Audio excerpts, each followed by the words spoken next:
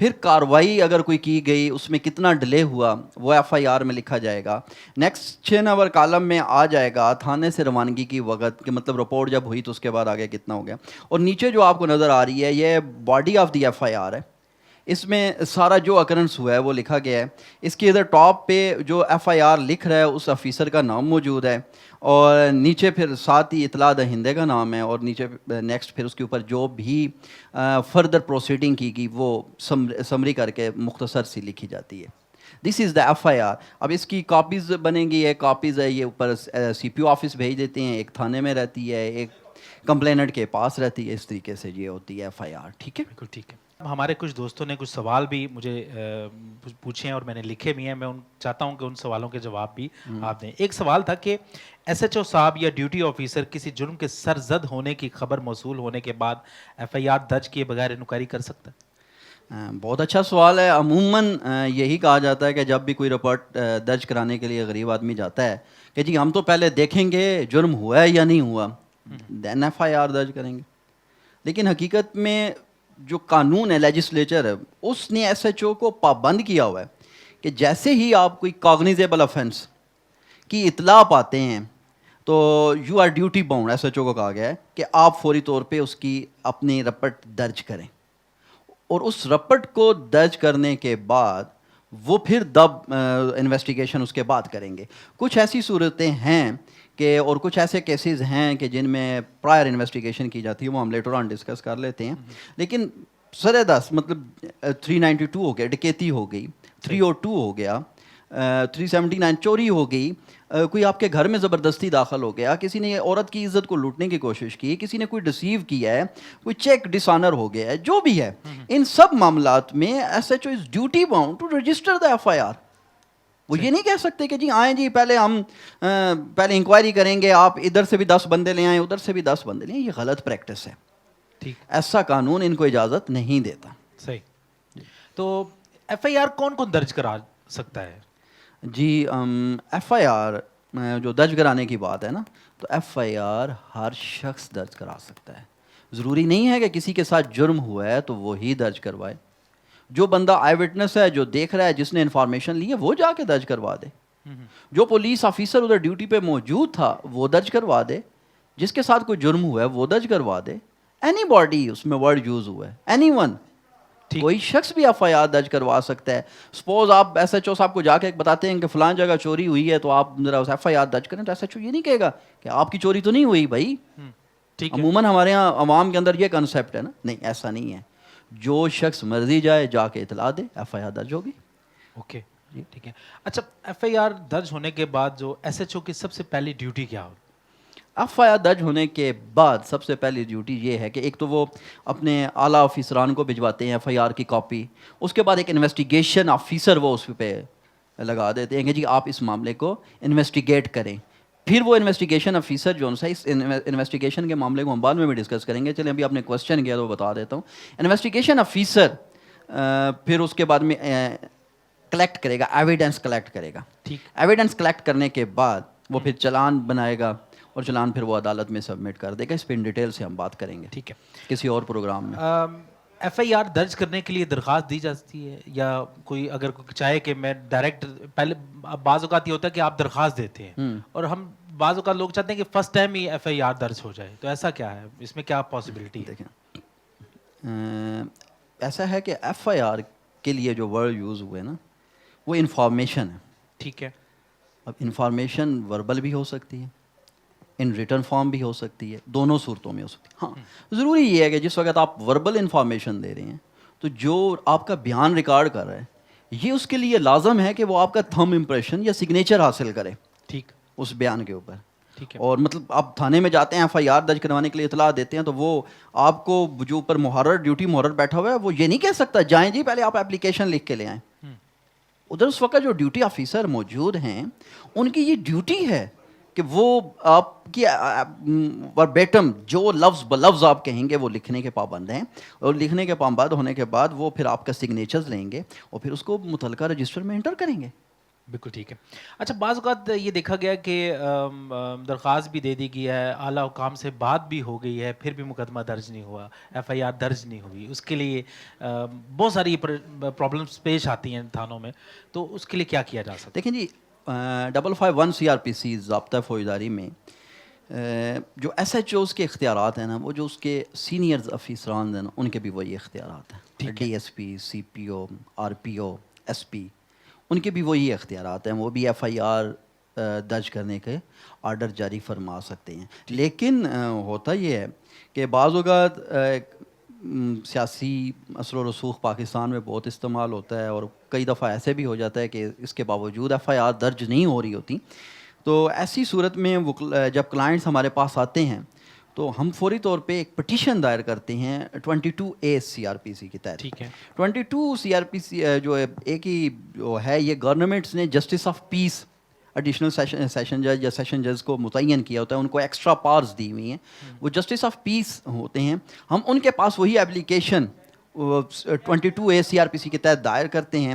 پھر وہ پولیس سے کمٹ منگوا کے, تو اس کے اوپر اگر تو وہ یہ دیکھتے ہیں کہ کاگنیزیبل آفینس کمیٹڈ ہو گیا ہے, تو پھر وہ ایف آئی آر درج کرنے کے آرڈر صادر فرما دیتے ہیں. اور پھر ایس ایچ او صاحب ڈیوٹی باؤنڈ ہوتے ہیں کہ وہ ایف آئی آر درج کرتے ہیں. اس میں ایک اور بھی ہے کہ 22A کے آرڈر ہونے کے باوجود بھی ایف آئی آر درج نہیں ہوتی. جی بالکل, ایسا بھی ہو جاتا ہے کئی دفعہ کہ ہم نے 22A دائر کی, آرڈر آئے, تو پھر بھی ایف آئی آر درج نہیں کی گئی. ایسی صورت میں پھر ہی قانون ہمیں جو ریمیڈی پرووائڈ کرتے ہیں, 2 ریمیڈیز ہیں. ٹھیک ہے. ایک ریمیڈی تو یہ ہے کہ ہم 22B ایک فردر پٹیشن دائر کرتے ہیں, اور اس میں پھر کورٹ سے جو جسٹس آف پیس صاحب ہیں ان سے ہم یہ درخواست کرتے ہیں کہ جی ان کے ذرا سینئر آفیسر صاحبان جو ان سے ہیں ان کو ذرا ہدایت کریں نا. وہ پھر سینئر آفیسرز کو ان پرسن بھی طلب کر لیتے ہیں, اور بعض اوقات وہ ادھر سے ہی آرڈر جاری فرما دیتے ہیں کہ ہاں جی ذرا جو ایس ایچ او صاحب کنسرن ہے نا, ان کے خلاف ذرا پیونیٹیو ایکشن لیا جائے. اچھا. اور وہ پھر ایکشن لیا بھی جاتا ہے, ان کی سیلری سٹاپ کر دی جاتی ہے, ان کی ڈیموشن ہو جاتی ہے, ان کا تبادلہ ہو جاتا ہے, مختلف چیزیں ہوتی ہیں. لیکن پرابلم یہاں پہ پھر یہی کریٹ ہو رہی ہے نا کہ یہ ساری چیزیں لے مین کو نہیں معلوم, اسی وجہ سے وہ پس رہا ہوتا ہے. اور اس کے علاوہ جو ہم ریمیڈی اویل کرتے ہیں وہ یہ کر دیتے ہیں کہ ہم ایک پرائیویٹ کمپلینٹ ہوتی ہے. قانون ہمیں یہ بھی بتاتا ہے, لیٹ سے کہ ایک ہمارا جو اپوننٹ ہے وہ بہت اثر و رسوخ والا ہے, منسٹرز ہیں, کوئی اعلیٰ آفیسرز ہیں, اور ایف آئی آر درج ہونے کے باوجود بھی ہمیں یہ پتہ چل رہا ہوتا ہے, پریشان ہو رہے ہوتے ہیں کہ جناب پتہ نہیں آگے انویسٹیگیشن ٹھیک ہوگی نہیں ہوگی, ملزم کے ڈسچارج کی بنا دی جائے گی. تو ایسی صورت میں قانون نے ہمیں ایک اور جو ریمیڈی ہمارے لیے اویلیبل ہے وہ ہے پرائیویٹ کمپلینٹ کی. پرائیویٹ کمپلینٹ کیا کہ جو کنسرنڈ ایریا مجسٹریٹ ہے, ان ایریا مجسٹریٹ کے پاس ہم وہی ایف آئی آر والے ورڈز جو ان سے ہیں وہ ہم کر دیتے ہیں. اور ایون اگر ایف آئی آر درج نہیں بھی ہوئی تب بھی ہم ڈائریکٹ وہ پرائیویٹ کمپلین میجسٹریٹ کے پاس کریں گے, اور میجسٹریٹ صاحب پھر ہمارے بیانات کروائیں گے, ریکارڈ کریں گے, ہمارے گواہان کے بیانات ریکارڈ کریں گے. اس کے بعد وہ ملزمان کو نوٹس کر دیں گے کہ آئیں جی ذرا بتائیں آپ کے خلاف یہ کیس ہے, اب ذرا آپ اس کیس کو ڈیفینڈ کریں. تو قانون نے ایک لے مین کو کوئی خالی نہیں چھوڑا, اس کے پیچھے کندھے کے پیچھے ہاتھ ہے قانون کا. بس فرق صرف اتنا ہے کہ ہمیں یہ معلوم ہونا چاہیے کہ ہم قانون کو کہاں کہاں اپنے لیے استعمال کر سکتے ہیں. بالکل ٹھیک ہے. اچھا ایک سوال ایک دوست, یہ کہ قابل دست اندازی اور ناقابل دست اندازی جرائم سے کیا مراد؟ جی یہ جو میں ابھی بات کر رہا تھا کاگنیزیبل آفینس اور نان کاگنیزیبل آفینس, ٹھیک ہے. ہماری قانون کی بک ہے ضابطہ فوجداری کرمنل پروسیجر کوڈ 1898. اس کا ایک اینڈ پہ شیڈول 1 ہے. اس شیڈول 1 کے اندر جرائم کی جو شیڈول دیے گئے ہیں اس کے اندر یہ لکھا گیا ہے کہ یہ جرم قابل دست اندازی پولیس ہے یا کہ نہیں ہے. میں آپ کو ایگزامپل دیتا ہوں. جیسے کوئی بندہ ڈیفامیشن کر دیتا ہے, اب سیکشن 500 اٹریکٹ کر رہی ہے اس پہ, لیکن یہ ناقابل دست اندازی جرم ہے. اس پہ پولیس کو انویسٹیگیشن کرنے کے لیے پہلے کنسرن مجسٹریٹ صاحب سے پرمیشن لینی پڑے گی. ٹھیک. اور جو کاگنیزیبل آفینسز ہیں اس میں ڈائریکٹلی ڈیوٹی باؤنڈ ہے ایس ایچ او کہ وہ ایف آئی آر بھی درج کریں, اور سیکنڈلی ان کو یہ اختیارات حاصل ہیں کہ وہ اس میں انویسٹیگیشن کریں ایف آئی آر درج ہونے کی. اور اس کے بعد میں آپ کو یہاں پہ یہ بھی بات بتاتا چلوں کہ یہ انویسٹیگیشنز کے اختیارات اتنے مضبوط ہیں جو بھی تفتیشی آفیسرز ہیں، انویسٹیگیشنز آفیسر ہیں، کہ ان میں کوئی بھی دخل اندازی نہیں کر سکتا. ٹھیک. اور یہ ایک اچھی بات ہے تاکہ کوئی بھی پولیس آفیسر جب کوئی انویسٹیگیشن کر رہے ہیں تو وہ کسی بھی طریقے سے کمپیل نہ کیا جائیں، ان کو مجبور نہ کیا جائے، وہ اپنی آسانی سے اور اپنی آزاد مرضی سے انویسٹیگیشن کریں. ٹھیک. اچھا، اس میں ایک چھوٹا سا سوال یہ ہے کہ کیا علاقائی حدود کے بغیر بھی ایف آئی آر درج ہو سکتی ہے؟ جی، اچھا سوال ہے اور یہ تو بڑا لیگل کویسچن ہے. جی بالکل ایف آئی آر درج ہو سکتی ہے جب کوئی ایسا افینس کمٹ ہو گیا کہ جہاں پہ دو مختلف تھانوں کی حدود کے بارے میں ابھی تعین نہیں ہو سکتا. ایک ایس ایچ او صاحب کہہ رہے ہیں کہ جی یہ میرا ایریا نہیں ہے، دوسرے ایس ایچ او صاحب کہہ رہے ہیں یہ بابا یہ میرا ایریا نہیں ہے، میرا ایریا تو فلاں جگہ تک ہے. تو اس وقت ایک ایف آئی آر درج کی جاتی ہے، اس ایف آئی آر کو زیرو ایف آئی آر کے. ٹھیک. کیوں ابھی میں نے جو آپ کو ایف آئی آر دکھائی ہے نا، اس کے رائٹ ٹاپ پہ ایف آئی آر نمبر لکھا ہوا تھا، 1 2 3 4 5 سیکوینس سے چلتی ہیں. صحیح. تو ایسی ایف آئی آر کو ہم لوگ زیرو ایف آئی آر کہتے ہیں. اور وہ پھر بعد میں جب تعین ہو جاتا ہے کہ جناب یہ فلاں ایریا کی ایف آئی آر تھی تو آپ ادھر کر دیں. اب یہاں پہ آپ کو ایک امپورٹنس پتہ چلے گی جی. کہ ڈیوٹی اتنی سخت ہے ایس ایچ او کی کہ اگر ان کے ایف آئی آر درج کرنے کے لیے ان کا ایریا بھی نہیں بن رہا، دونوں تھانوں کے درمیان کوئی کنفلکٹ ہے، تو پھر بھی وہ ایف آئی آر درج کریں گے. وہ اس بات پہ ایف آئی آر درج کرنے سے انکار نہیں کر سکتے کہ جناب یہ بابا میرے، وہ کہہ رہے ہیں میرا ایریا نہیں، یہ کہہ رہے ہیں میرا ایریا نہیں. تو ایریا ڈٹرمن کرنے کے لیے کسی پٹواری کی یا کسی تحصیلدار کی ضرورت نہیں ہے.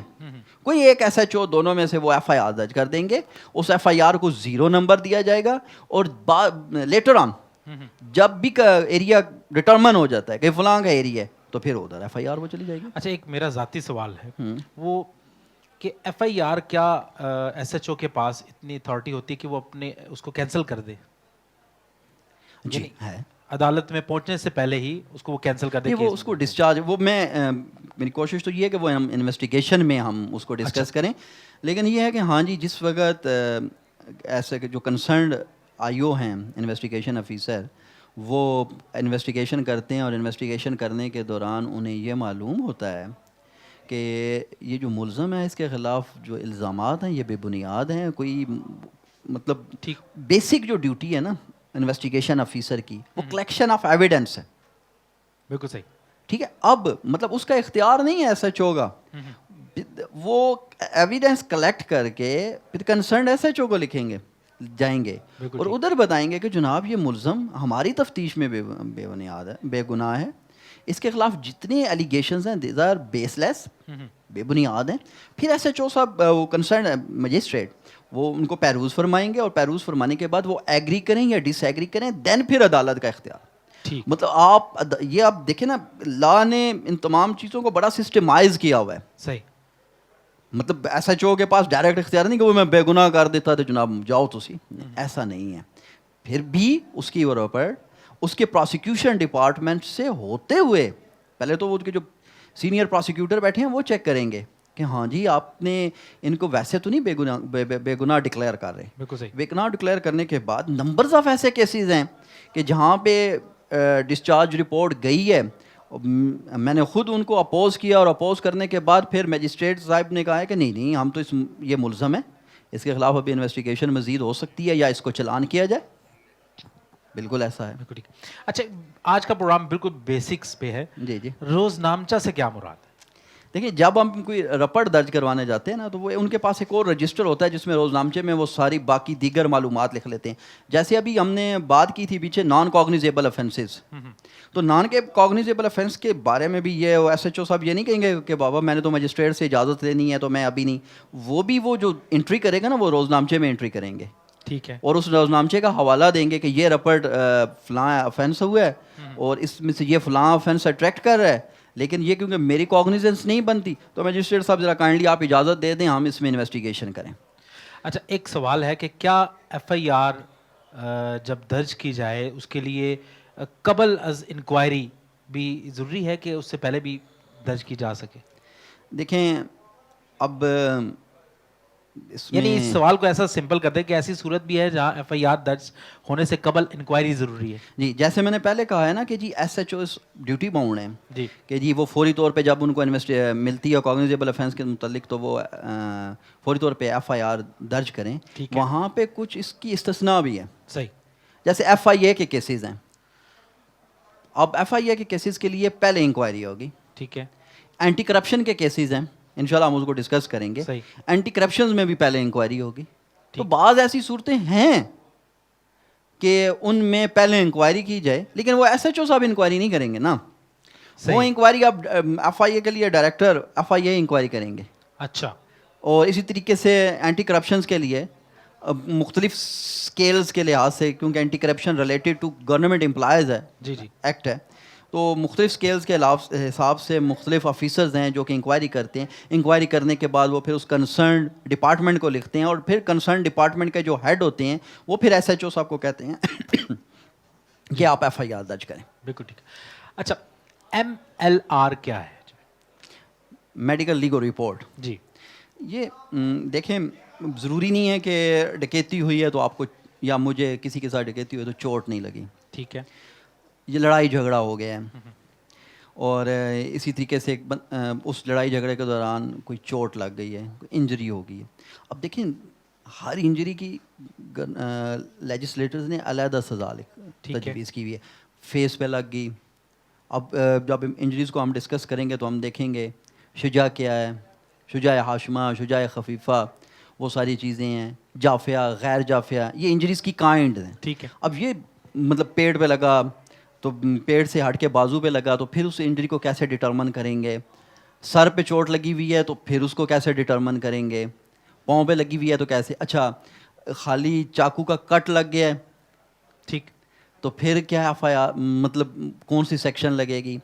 اگر گوشت کٹ گیا, پھر اگر ہڈی تک زخم پہنچ گیا, ہڈی ٹوٹ گئی ہے, ہڈی ڈسلوکیٹ ہوئی ہے, نہیں ہوئی, ٹھیک, یہ ساری چیزیں جو سی ہیں. آنکھ ضائع ہو گئی ہے, کان ضائع ہوا ہے, ناک ضائع ہوا ہے, نہیں ہوا, یہ ساری چیزیں جو ڈٹرمن کی جاتی ہیں. جس وقت کوئی بھی انجرڈ پرسن جا کے کمپلین کرتا ہے یا ایک وقوع ہو جاتا ہے, تو پھر جو ڈیوٹی آفیسرز ہوتے ہیں وہ اس ملزم اس مضروب کو, انجرڈ پرسن کو لے کے ڈاکٹر کے پاس جاتے ہیں. اور یہ گورنمنٹ کے ایتھورائز ڈاکٹر, ٹھیک, گورنمنٹ کے ایتھورائز ہاسپٹل میں, ہر جگہ سے نہیں. صحیح. یہ بڑا ضروری بات ہے. یعنی کوئی پرائیویٹ کلینک اس کو, اس میں 377 سے ریلیٹڈ وہ علیحدہ بات ہے. وہ ہم جب میڈیکل لیگل رپورٹس کو ڈیٹیل سے ڈسکس کریں گے تو اس میں پھر میں بتاؤں گا کہ 376 کا جو آفینس کمٹ ہو جاتا ہے ریپ کا, تو اس صورت میں کیا اس میں استثناءات ہیں, اس کو بعد میں ڈسکس کریں گے. لیکن فی الحال ابھی اسی پہ ہم رہتے ہیں کہ وہ پھر آفیسرز, پولیس آفیسر اس کو ادھر بھجوائیں گے. صحیح. اپنے پولیس کانسٹیبل کے ساتھ. وہ وہاں پہ جا کے اس کی میڈیکل رپورٹ ڈیٹیل ہوگی اور اس میں یہ ساری چیزیں ڈٹرمن کی جائیں گی. وہ جو ڈاکٹر ہوں گے وہ بتائیں گے کہ یہ زخم اتنا گہرا ہے, اتنا چوڑا ہے, یہ فائر آرم سے ہے, ٹھیک, نہیں ہے, انسائزڈ ووم میں بلنٹ ویپن لگا ہوا ہے, ڈنڈے سے مارا ہوا ہے, سر کیسے پھٹا ہوا ہے, زخم کی ساخت کیا ہے. کیونکہ یہ چیزیں جتنی ہیں نا, یہ ہم بعد میں جس وقت ہم ٹرائل کر رہے ہوتے ہیں نا, کرمنل ٹرائل, تو یہ ساری چیزیں ایکیوز کو ایکوٹ بھی کروا دیتی ہیں اور ایکیوز کو کنوکٹ بھی کروا دیتی ہیں. بالکل ٹھیک. یہ ساری چیزیں کرابوریشن ہوتی ہیں ان چیزوں کی. صحیح. تو اس کو ایم ایل آر ہم کہیں گے. یہ میڈیکل لیگل رپورٹ ہے. بالکل ٹھیک ہے. اور ایک آخری سوال آپ سے کرتا ہوں کہ ایف آئی آر اور ایم ایل آر کا کیا تعلق ہے؟ کیا ایم ایل آر کی بنیاد پر ایف آئی آر روکی جا سکتی؟ دیکھیں, جو فرسٹ انفارمیشن رپورٹ ہے وہ تو آپ درج کریں گے. ٹھیک ہے. مطلب اب ایک بندے کا جھگڑا ہو گیا, اس نے دھمکی دی. صحیح. اب دھمکی پہ 506 تو اٹریکٹ کر رہی ہے 506. اب دھمکی دینے کے بعد جناب اس نے چاقو نکال کے مار دیا. اب یہ نہیں ہے کہ جناب چاقو کی رپورٹ آنے تک یا ہڈی ڈسلوکیٹ ہوگی تو اس وقت تک ایف آئی آر ہی نہیں درج کریں گے. نہیں, وہ کر دیں گے بعد میں. جو سیکشنز ایڈ ہونی ہیں ایم ایل آر کی رپورٹ میں, ٹھیک, وہ اس میں ایڈ کر دی جائیں گے. صحیح. اور اس کے بعد بتا دوں کہ ایف آئی آر جو سی ہے یہ بڑی امپورٹنٹ چیز ہے. اس کو آرٹیکل 102 قانون شہادت, اس کے تحت یہ پبلک ڈاکومنٹ ہے. ٹھیک. اور جس وقت ہم لوگ ٹرائل کر رہے ہوتے ہیں تو جو اس کا پرسکرائبر ہوتا ہے اس کو ہم طلب کر سکتے ہیں, کورٹس طلب کرتی ہیں کہ جی آپ کے پاس یہ ایف آئی آر آئی تھی, اس وقت کس کنڈیشن میں کوئی بندہ آیا تھا. اور پھر اس کی انتہائی امپورٹنس یہ ہے کہ اس کو ہم جب کراس ایگزامینیشن کرتے ہیں تو اس کو ہم کرابوریٹ بھی کرتے ہیں اور اس کو ہم ڈس ایگری بھی کرواتے ہیں. مطلب اس میں جو کنٹراڈکشنز ہوتی ہیں بندے کے بیان میں اور جو ایف آئی آر درج کروانے گیا اور جو ایف آئی آر میں لکھے, اور اس کی بیس پہ سزا کم زیادہ بندہ بری ہونا، بندے کو سزا ہونا، یہ ساری باتیں ہو سکتی ہیں. دس از دا فاؤنڈیشن. بالکل اس وجہ سے جس بندے کے ساتھ جو جرم ہوا وہ اس وقت جب جا رہا ہے، تو میں آج آپ کو یہ بتانا چاہوں گا کہ وہ تمام ڈیٹیلز دیں پولیس والوں کو. اللہ نہ کرے کسی کے ساتھ ڈکیتی ہوگی اور آپ نے دیکھ لیا کہ بندے کا حلیہ کیا ہے، تو آپ ادھر جا کے بتائیں. آپ یہ صرف سمپل نہیں کہیں گے کہ 2 ڈکیت آ گئے، آپ ادھر ان کو بتائیں گے کہ جناب اس نے فلاں کلر کی شرٹ پہنی ہوئی تھی، فلاں کلر کا کوٹ پہنا ہوا تھا، اس کا قد اتنا تھا، ہیوی ویٹ تھا، ایج اتنی لگ رہی تھی. کیونکہ کل آپ نے تو نامعلوم بندے کے خلاف ایف آئی آر درج کروائی، اور یہ ساری ڈیٹیلز دیں گے. پھر فلاں فلاں بندہ اس وقوعے کو دیکھ رہا تھا، موڈ کیا تھا ان کا انٹری کا، لوٹڈ اماؤنٹ لے کے جانے کے بعد کا کیا، یہ ساری چیزیں ان ڈیٹیل سمرائز کر کے ہم نے بتائیں. سمرائز بھی ہوں اور ان ڈیٹیل بھی ہوں. ٹھیک ہے، جامعہ وہ پھر جامعہ بتائیں گے، تاکہ F I R is the foundation of case. بالکل ٹھیک. اس کو آپ نہیں لے، کیونکہ اس کے بعد جو بھی کمپلینٹ جا کے بیان کروائے گا، میں آپ کو ایگزامپل دیتا ہوں کہ ایک شخص نے ایف آئی آر درج کروا دی، آدھے گھنٹے بعد یاد آیا نہیں وہ تو فلانا بندہ بھی موقع تھے موجود سے. اب اگر وہ جاتا ہے جا کے ایف آئی آر جا کے ایس ایچ او صاحب کو بتاتا ہے کہ نہیں جی وہ فلاں بندے بھی موجود تھے، تو اس وقت جو بیان ریکارڈ کیا جائے گا وہ ایف آئی آر کا حصہ نہیں ہوگا. اچھا. اس کو سپلیمنٹری اسٹیٹمنٹ کہیں گے، اور وہ ہماری قانونی ٹرمینالوجی میں ہم اس کو 161 کی اسٹیٹمنٹ کہیں گے. بالکل ٹھیک. مطلب اس کی وہ ایف آئی آر والی حیثیت نہیں ہوگی. اس وجہ سے ایف آئی آر درج کراتے وقت this is important, this is the foundation of the case. اس کے اوپر سارا کیس اسٹیبلش ہونا ہے، تو اس کو ذرا اچھے طریقے سے کرایا جائے. Thank you very much Hafeez ur-Rehman صاحب، آپ کا بہت بہت شکریہ، آپ نے قیمتی مشورے ہمیں دیے. جی خواتین و حضرات، آج کے پروگرام سے آپ کو بہت زیادہ معلومات حاصل ہوئی ہوں گی. اگر آپ کو کوئی قانونی مسئلہ درپیش ہے اور آپ کو اس کا حل نہیں مل رہا، تو آپ ہمیں کمنٹس میں ضرور بتائیے گا کہ آپ کے ساتھ کیا پرابلم ہے، تاکہ ہم حفیظ صاحب سے اس کے بارے میں مشورہ لے سکیں اور آپ کو ایک اچھی معلومات مل سکیں آپ کے کیس سے ریلیٹڈ. ہمارے اس چینل کو سبسکرائب کیجیے گا اور ہمارے پروگرام کو لائک کیجیے گا اور شیئر بھی کیجیے گا. اگلے پروگرام تک کے لیے ہمیں اجازت دیں. اگلے پروگرام میں پھر ایک نیا ایشو لے کر آپ کی خدمت میں حاضر ہوں گے. تب تک کے لیے اللہ حافظ.